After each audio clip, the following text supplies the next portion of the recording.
Michael from WebSearch here with Marissa from Advantech Industries. We've been helping them run an employment campaign on social media for the last few months. How's it going, Marissa? I am so beyond pleased with the social media campaign.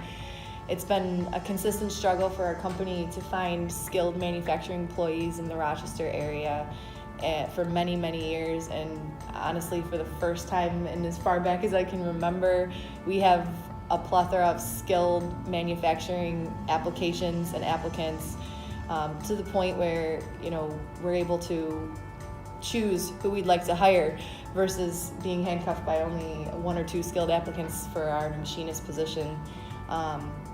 It's been refreshing, and it's definitely probably one of the best decisions we've made in recruitment in the history of this company.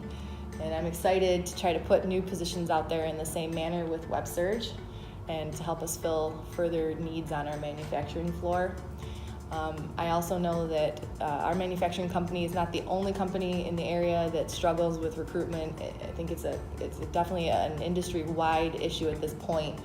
So I'm very happy to say that WebSearch has been a absolutely priceless tool for us in recruitment. Great. So, and I'm happy that I made that decision because it's given us the chance to better our skill, bring in good people, and we didn't have access to those with standard recruitment methods in the past. Excellent. Great. Glad we could help. Yeah, absolutely.